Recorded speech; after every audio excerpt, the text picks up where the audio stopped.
Hello, everybody. Welcome to Zoom Out Bitcoin, the channel where we take a step back, zoom out, and look at the bigger picture involving Bitcoin. Today, we're going to tackle the question, how does Bitcoin actually work? We're going to do this in 3 phases. First, how do you do a transaction on the Bitcoin network? How are you rewarded for actually running the Bitcoin network? And third, how is the Bitcoin network secure and decentralized? First, let's look at how you actually do a transaction on the Bitcoin network. Fundamentally, Bitcoin is a distributed ledger technology. What this means is that a ledger, a list of every single transaction that's ever occurred on the network, as well as each account and how much Bitcoin they currently have, is distributed among each account, which we are going to refer to as nodes moving forward. This allows each node to confirm each transaction that they see against their own ledger to confirm that it's valid and could actually occur. So how do you get a transaction onto the ledger? First and foremost, let's say Alice wants to send 1 Bitcoin to Bob.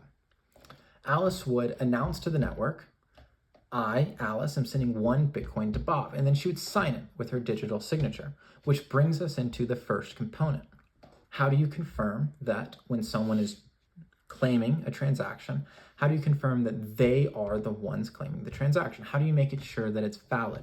First and foremost is you make a rule that only senders are allowed to post transactions onto the network. For instance, Bob is not allowed to claim that Alice wants to send Bob 1 Bitcoin. It can only be the sender, Alice, who claims that she is sending a Bitcoin.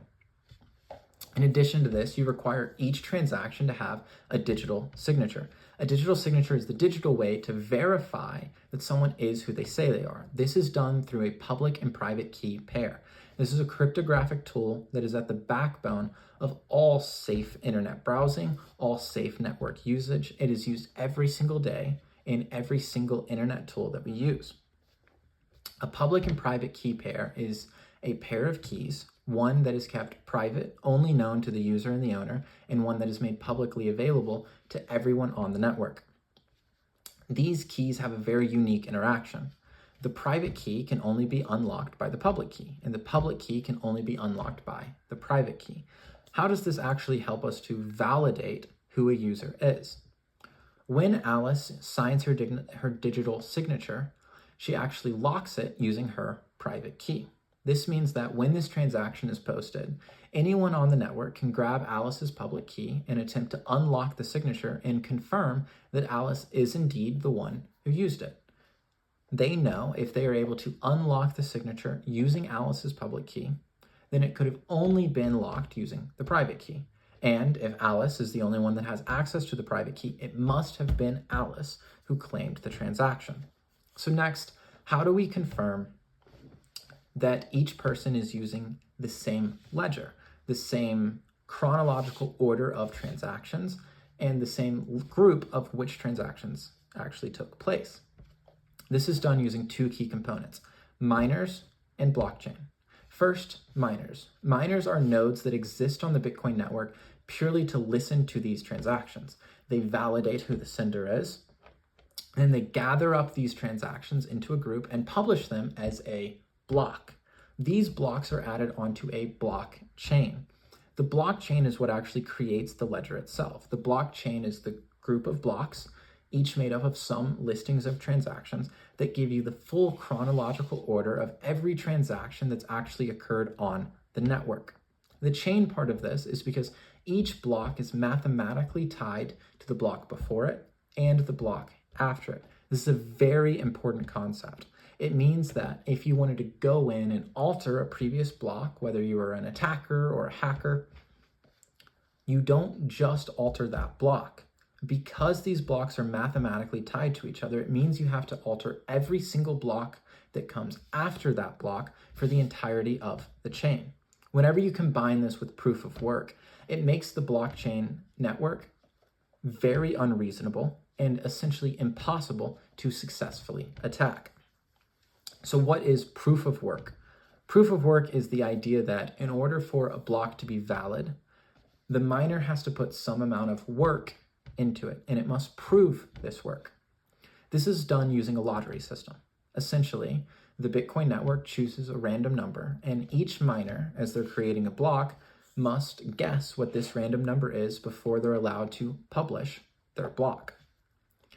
Based on the difficulty of this random number depends on how much work will actually be put in from the miners.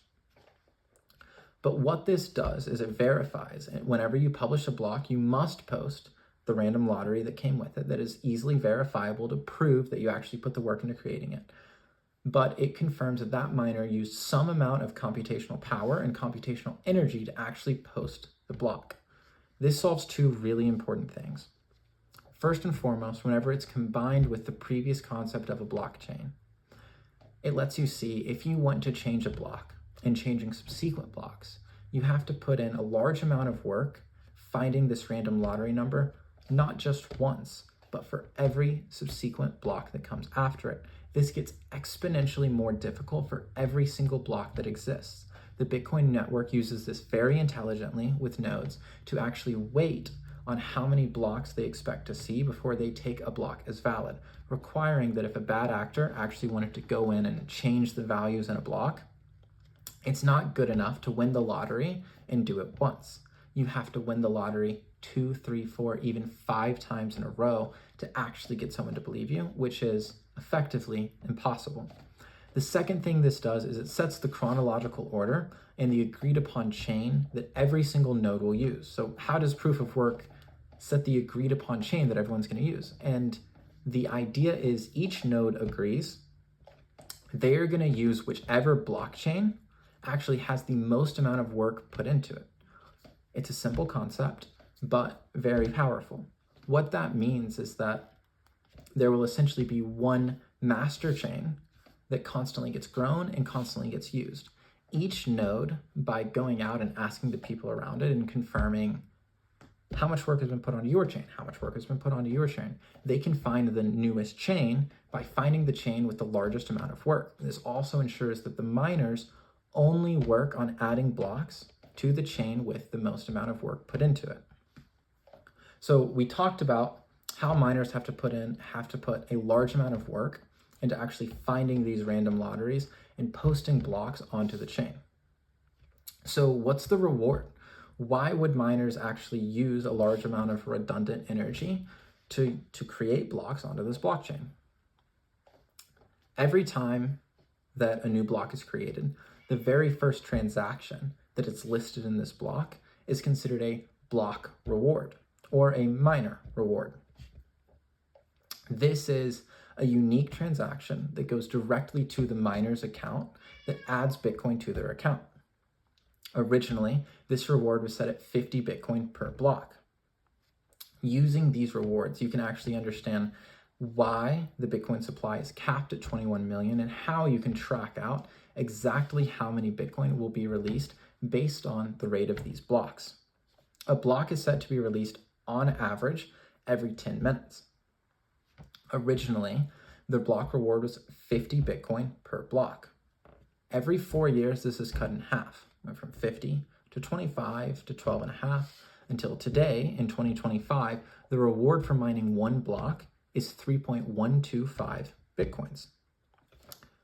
In the grand scheme of the total supply, this means that in 1 year, in 2025, 0.9% of Bitcoin is freshly mined that year. That means that the supply of Bitcoin is changing by less than a single percentage each year.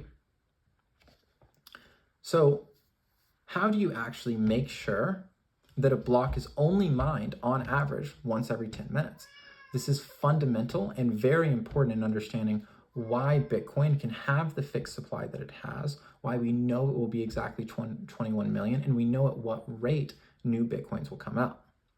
Bitcoin uses a dynamic program to actually change the difficulty of the lottery guessing to ensure that if more miners and more computational power wants to attack Bitcoin mining, the lottery guessing will get that much more difficult. And if miners decide to leave the system, then it will get that much easier.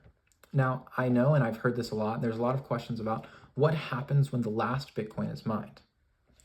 The Bitcoin mining reward actually transitions from a block reward into a transaction fee. This in and of itself is its own video that will go over what will actually happen, but there is a path forward after the block reward is done to pay miners through transaction fees to continue sustaining the Bitcoin network. So how are we able to believe that the Bitcoin network remains secure and decentralized? So first, let's talk about the Bitcoin security. What does it actually look like to attack the Bitcoin network? Let's say you're Alice and you want to attack the Bitcoin network. You make a deal with Bob. You're going to give Bob 1 Bitcoin and he's going to give you his brand new Ferrari. But you're Alice and you want to attack the network. You have your own miner. How would you actually go about doing this? The idea would be you announce, I, Alice, am sending 1 Bitcoin to Bob, but you only send it to Bob.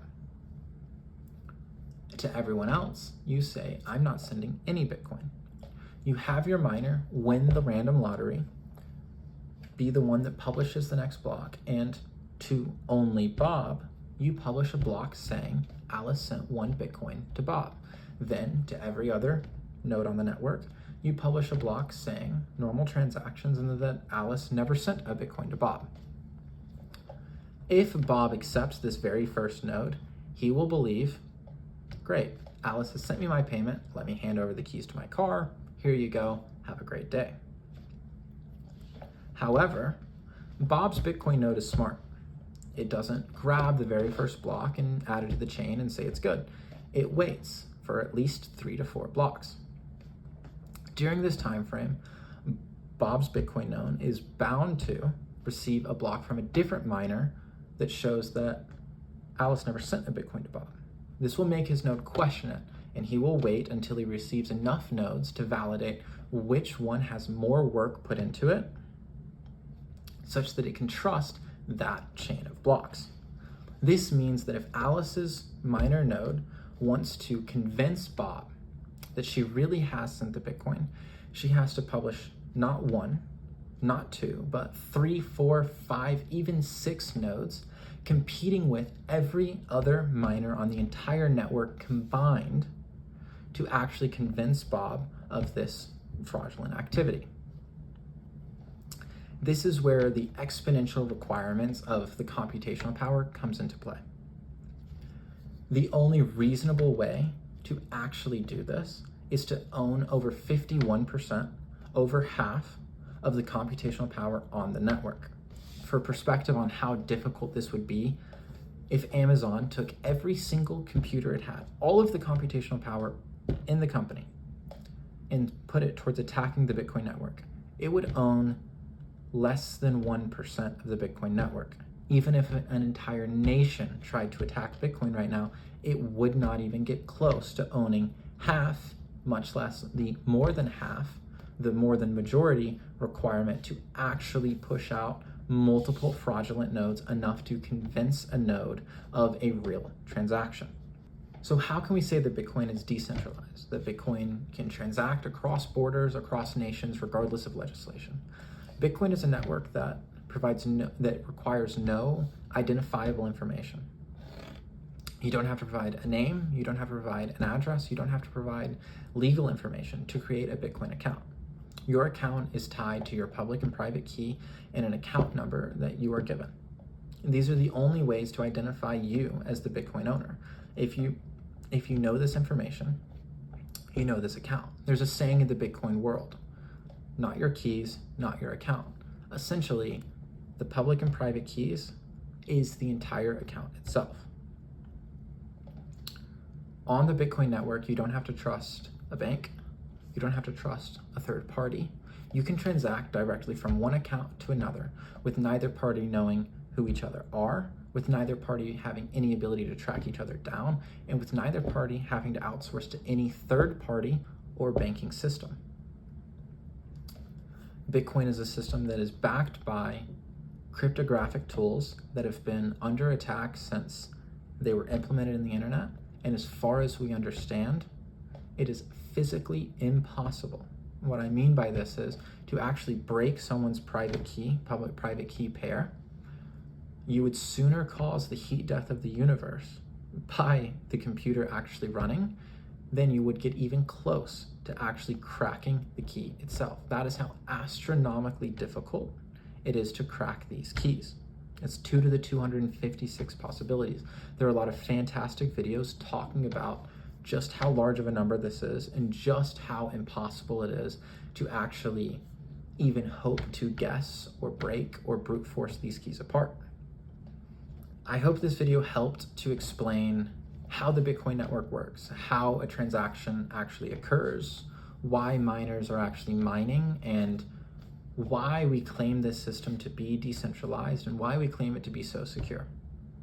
The Bitcoin network is a very intricate gathering of cryptographic tools and internet functionality that actually allows us, for the first time in human history, you can be your own bank.